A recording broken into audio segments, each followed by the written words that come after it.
Karma by तो चूल्हे पे हंडी रख के चली जाती थी पानी भरने, नहाने, स्नान करने। और खिचड़ी नीचे से चोट है तो जाती जाती क्या कहती थी?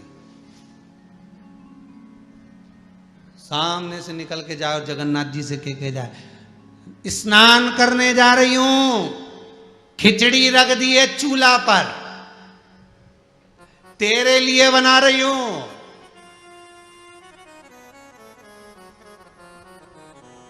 16,108 है तेरी, एक हाथ के भेज दीजिए घर।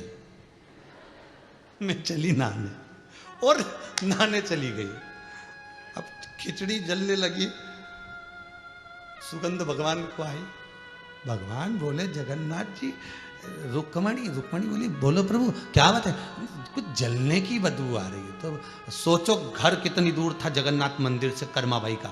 कभी आप लोग जगदीश जाएंगे तो मालूम पड़ेगा कर्माबाई का घर कितनी, कहां खिचड़ी और कहां जगन्नाथ, और खुशबू वहां पहुंच रही है जलने की। भगवान कहे रुक्मणी बोली बोलो प्रभु क्या बात, कुछ जलने की बदबू आ रही है।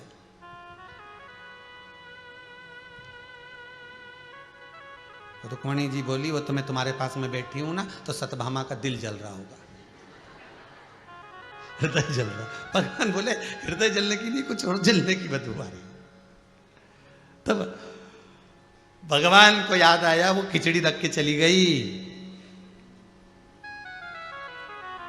भगवान बोले रुक्मणी दौड़ के जा, जल्दी जा, जल्दी कर्माबाई के घर।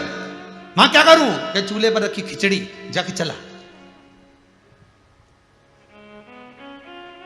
अब जब फूकनी से फूक मारे, खिचड़ी चला। कर्माबाई आई, आते से कर्माबाई ने मन में सोचा अच्छा हुआ अग्नि ठंडी हो गई, अगर तेज तेज जलती रहती तो खिचड़ी जल जाती।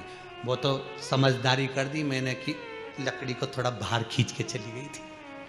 माताओं में बहुत समझदारी होती है, जब आंच को कम करना रहता है ना तो वो लकड़ी जो जलती है ना चूल्हा में, उसको बाहर कर जाती है। तो वो मैं तो अच्छी आंच को थोड़ी कम कर गई ने, लकड़ी के बाहर कर गई। इतने में रुक्मणी जी मन में सोची बताओ, फूकनी से फूक हम मारे, लकड़ी हम खींचे, अग्नि हम ठंडी करे, और कर्माबाई का नाम। अब रुक्मणी जी रुष्ट होकर सीधे जगन्नाथ जी के पास पहुंच गई। जगन्नाथ जी ने पूछा क्यों रुक्मणी, आज तो आपका चेहरा बड़ा उतरा उतरा दिख रहा है, और पूरे चेहरे पे तुमने ये भभूति क्यों रमाई शंकर जी की, आज तुम भस्मी रमा किया गई। रुक्मणी जी बोली फालतू बात करो मत, ये भभूति मभूति नहीं है, तो फिर क्या है? फूकनी से फूक मारी है। तो कहां फूकी आई? तो पूरी पृथ्वी की माता रुपया फूके, तू कहां फूकी आई? रुपया नहीं फूकी हो, तो वो कर्माबाई के चूल्हे में फूंक मारी है। ओ हो, खिचड़ी तो सही बन गई। रुक्मणी जी बोली तो बन नहीं थी वो, तो मैं पहुंच गई थी तो। ओ भगवान बोले कर्मा सोच रही है कि उसने खिचड़ी सही बनाई, रुक्मणी सोच रही है अरे बोलो तो खिचड़ी वो तो मैं पहुंच गई थी तो सही बनी।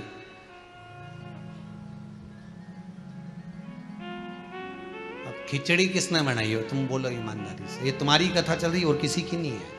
तुम तो कह रहे हो तुरंत अगर मैं नहीं कमाई करूं ना, मैं दुकान पे नहीं बैठूं तो भूखा मर जाओ।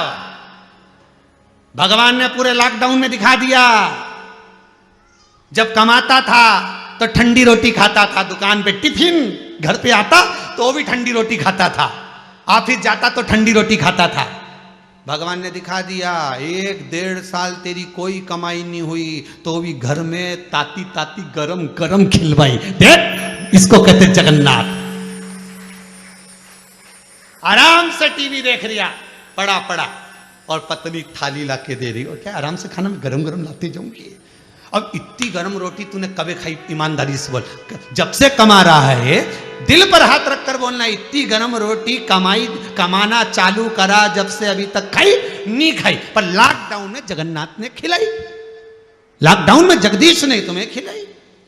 पोहा, मंगोड़ा, कचौड़ी, भेलपुरी, मीन चाउमीन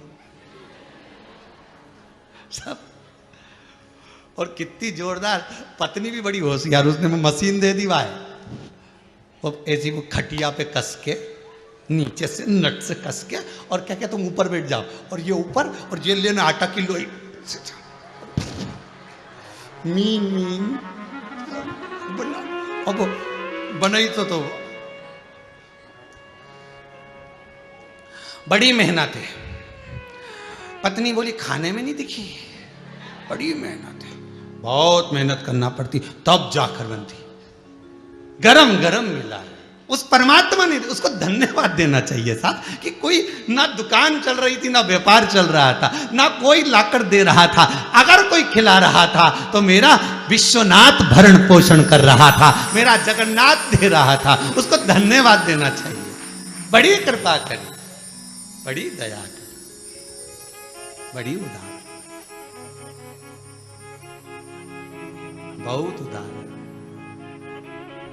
शिव। अब कर्मा के मैंने बनाई, रुक्मणी के मैनी पोसती तो अरे बोला तो जल जाती।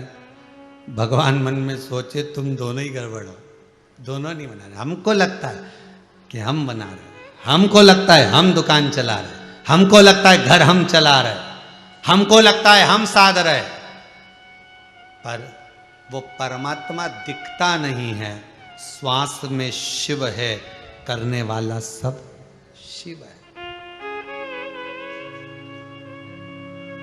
मेरा सब काम राम कर रहे हैं और हम राम के बल पे आराम कर रहे हैं। करता कोई और है, हम तो निमित्त है।